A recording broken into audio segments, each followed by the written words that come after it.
Honorable Governor of Goa and Chancellor of Goa University, Shri Bharatvir Vanchu, Founder and former Chairman, Mastech Limited, Shri Ashank Desai, Registrar of Goa University, Professor Vijayendra Kamath, members of university bodies, deans of faculties, principals, heads of departments, members of faculties from the main campus and from colleges affiliated to Goa University, distinguished guests, members of the staff of the university, students, recipients of degrees, winners of medals and prizes, parents, ladies and gentlemen.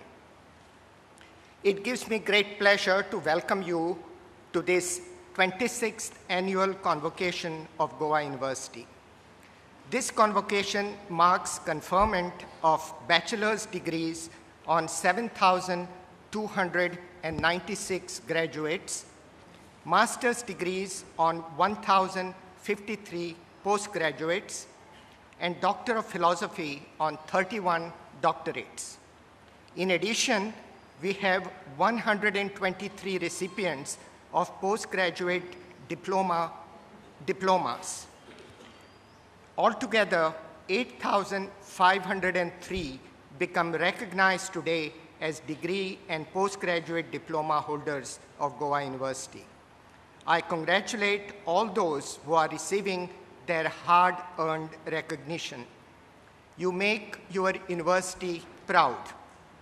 It gives me great pleasure to note that amongst those being honored are recipients of 116 awards that include 66 gold medals, 35 prizes, and 15 scholarships. These prizes, medals, and scholarships have been awarded in recognition of their excellence. My special congratulations to the recipients. The annual convocation is an occasion when a large number of stakeholders of the university, drawn from higher education teaching faculty in the state, principals and management of colleges, concerned citizens, parents, and students from across the state gather. The occasion is therefore apt to take stock of the past year and look ahead to the next. I would like to highlight some events that stood out during the past year. First, the Goa State Infrastructure Development Corporation got ready the Block E, the new science block for conducting classes and laboratories for 4 departments of the university: chemistry, biochemistry, microbiology, and zoology from the beginning of the academic year 2013-14.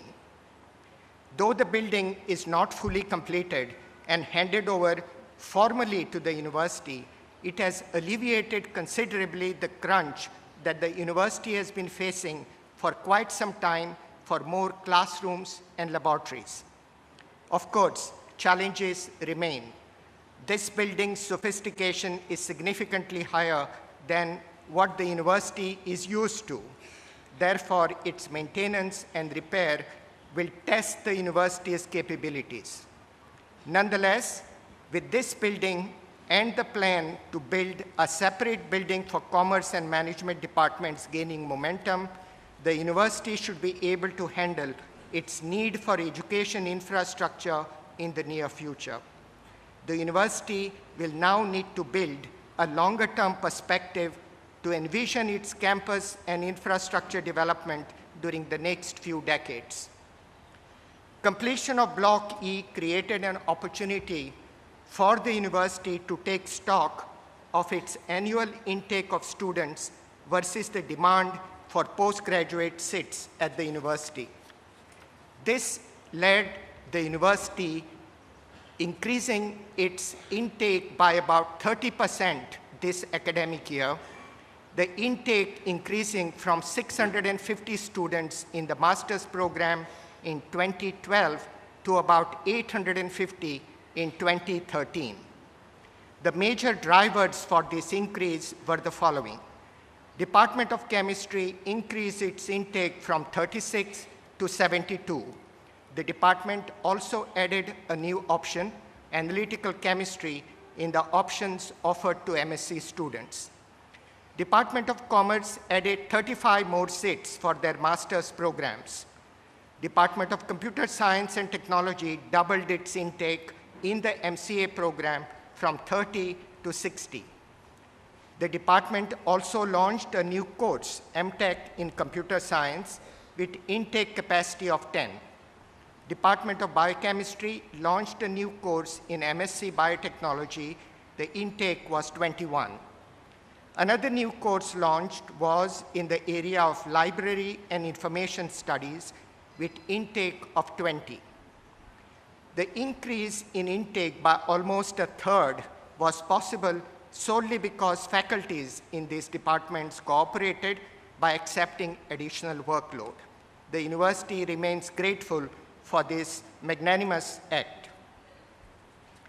This university, being the sole university of the state, needs to carefully monitor the growth of higher education system in the state and gauge the educational infrastructure that is needed to meet the aspirations of the students at all levels, undergraduate, postgraduate, and doctoral.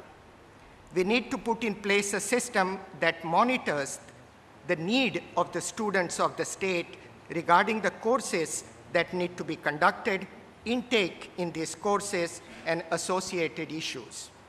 Perhaps the most suitable body of the university to take up this task is the Academic Council, which enjoys representation from a wide cross-section of our educational system in the state.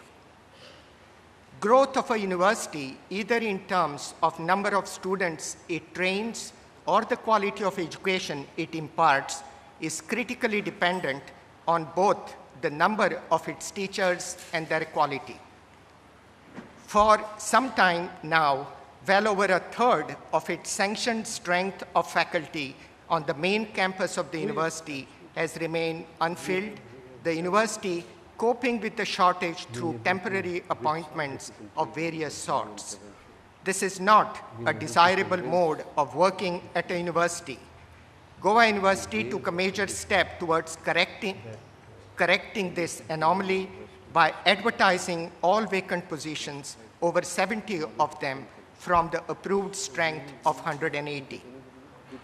The university launched a novel program this year, Visiting Research Professorship Program, with the intent to bring intellectual experience to students and members of faculty on this campus, to the students and faculty in our 50-odd affiliated colleges, and to the citizens of the state. Between the years 2007 and 2012, the Department of Art and Culture, Government of Goa, established 6 chair professorships named after 6 eminent Goans. The original idea behind this instituting of these professorships was to attract academics of repute to serve as full-time professors. It turned out, however, that well-established academics were reluctant to relocate to Goa. The Executive Council of the university deliberated on this issue, and then, in consultation with the Department of Art and Culture, decided to convert these full-time chairs into visiting research professorships. In the present format, an academic willing to participate in this program is invited to teach a course or carry out a project or take up some other intellectual activity to interact with students, faculty from the main campus and affiliated colleges of the university. I should place on record here the contribution made to this program by Dr. Maria Couto, member of the Executive Council of the university and now Honorary Director of the Visiting Research Professorship Program. We are still experimenting with formats for implementation of the program, and quite a few challenges remain. Nonetheless, the program has helped the university to inch towards its rightful place as the intellectual hub of the state. The developments that I have highlighted just now have been possible only due to unstinting support received from the Ministry of Education, Government of Goa. personal intervention of the Minister of Education, Shri Manohar Bab Parrikar, was important to get the new science block ready. This, in turn, helped us to keep our promise of enhancing intake and enlarging programs. Announcement of intent to recruit faculty became possible because of the prompt approval received from the ministry. As noted earlier, the Department of Art and Culture's sanction of almost ₹1 crore annually has made visiting professorship program possible.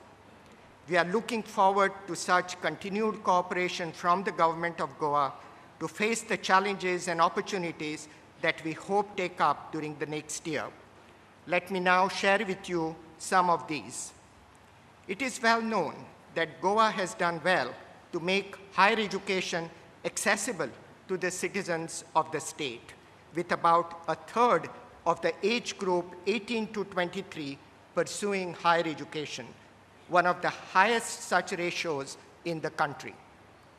There is, however, a sizable fraction of our students who, for varied reasons, do not wish to follow the traditional route to education through high school, higher secondary school, and college.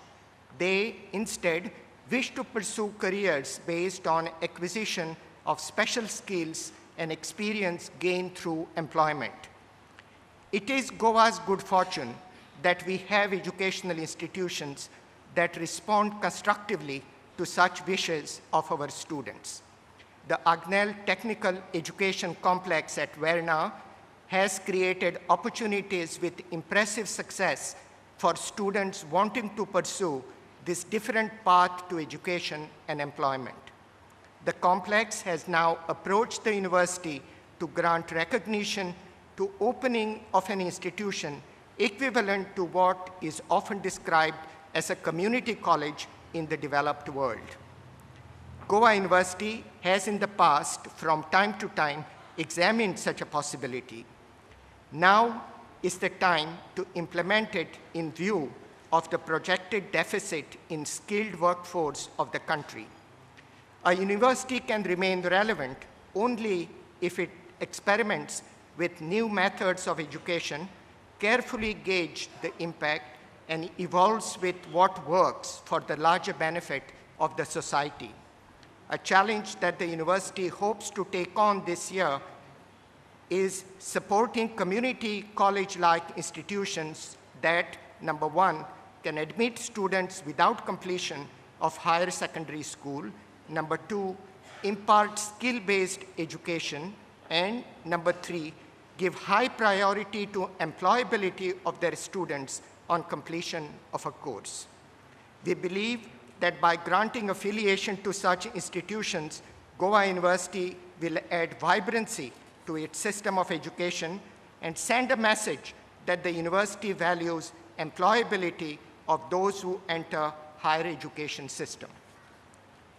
Other new academic programs being planned include MSc Biochemistry on the main campus and BSc in International Hospitality Management at the new campus of Vishwa Saraswati Society in Raya. During the year, we hope to have Srimati Parvati Bai Chaugale College of Arts and Science as the university's first autonomous college. The year ahead would witness the beginning of implementation of a sophisticated university management system that should ensure easy flow of and access to data that covers examinations, finance, administration, and other activities of the university. A challenge facing the university during the year is the exercise for accreditation by the National Assessment and Accreditation Council that is due soon. The last word on how to grade an institution of higher learning has not yet been written. Nonetheless, the national policy is to encourage all institutions to get benchmarked by a national authority like the Accreditation Council. We respect this policy and assure you that we will do our best. Before concluding, it is with great pleasure that I acknowledge the guidance, encouragement, and wholehearted support that we receive during our moments of need from our Chancellor, the Honorable Governor of Goa, Shri Bharatveer Vanchu. In addition, the university derives its confidence to face the challenges that lie ahead primarily because of the constructive guidance that the university authorities have received from our academic council and executive council. It is solely because of such support that it has been possible to implement developments that I outlined earlier. Today, I thank Honorable Chancellor for presiding over this convocation ceremony. I am grateful to Mr. Ashank Desai, founder and ex-chairman of MassTech, for accepting our invitation to be the chief guest. I thank you all for your attention and wish to our graduates all the best as they take on the world.